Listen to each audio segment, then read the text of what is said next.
Hi, we're Team Firefly. My name is Jessie, and these are my teammates Valkyrie and Soliana. As you can see, we've worked on some crazy cool projects with emerging tech, and we're super excited to share our Moonshot project with you today. So this is a photo of me and my dad. My dad is a police officer, and every year in British Columbia, where we live, we get really bad wildfires up north, and my dad gets called up for up to 3 weeks at a time to help manage everything, which really sucks because summertime is one of the only times I can see him without the stress of school and extracurriculars.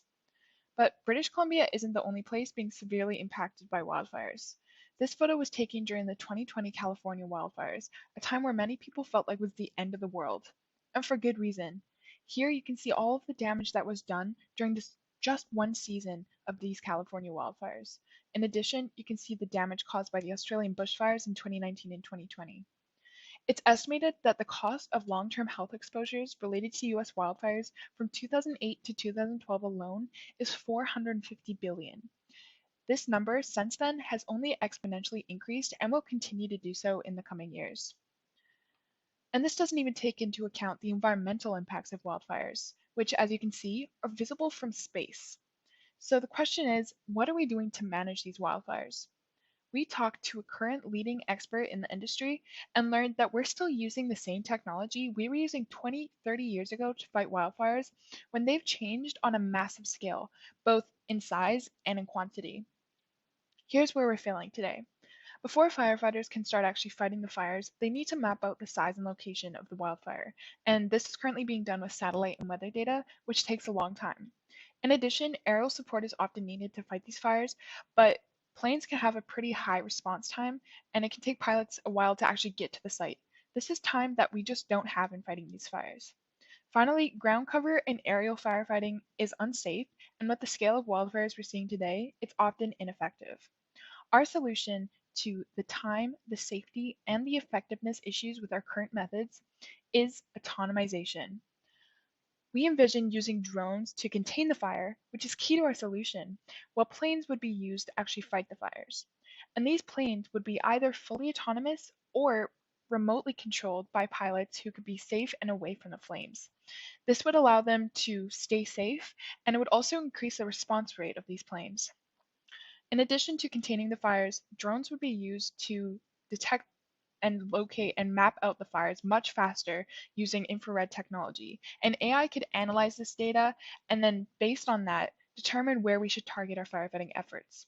Finally, all aircraft would be connected via radio waves and communicate with one another so that they could most efficiently work together to put the wildfires out while avoiding collisions. So you're probably wondering, how would drones actually contain the fires? Well, let's look at how fires are currently contained. Yeah, firefighters literally have to go in with chainsaws and hack away at shrubs and bushes to keep wildfires from spreading. Sometimes bulldozers are also used, but these methods are just so ineffective and outdated. And that is where our moonshot technology comes in. Okay, what if we could fight wildfires with sound? Yeah, sound. How would this work? Introducing the Vortex Ring. So how are these produced? Well, here you can see a basic setup of a vortex cannon. There's three main parts, starting with the subwoofer, which oscillates back and forth at low frequency oscillations to create pressure within the collimator. This travels through and is forced through the baffle so that a fast-moving ball of air emerges. This, as it travels through the air, curls back in on itself to produce the vortex ring as shown. And as you can see in this video, when the vortex ring reaches the base of the fire, it repeatedly pushes and pulls the fire plasma away from the fuel base. And this, over time, actually extinguishes the fire, as you can see. This isn't science fiction. This company, RSAC Technologies, is already doing this, and they plan to implement it. And we were able to collaborate and work with them on this project. With their input, we were able to create this 3D mock-up of what a drone could look like. As you can see, there's a vortex cannon attached to the underside of the drone at a 45-degree angle. This ensures that there would be no interference from the downdraft created by the rotating rotors of the drone. And here's a backside view. With RSAC's input, we were also able to create a rough economic outline.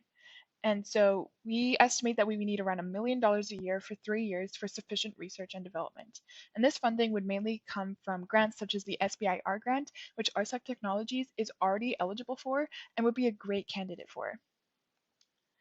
Looking forward, Project Firefly hopes to continue working with RSEC Technologies to actually make this a reality so that we can start preserving beautiful forests such as this one in a much more sustainable, safe, and effective way, thus closing the 20-year gap in firefighting technology, saving billions of dollars, and ensuring that personnel like my dad can stay safe at home.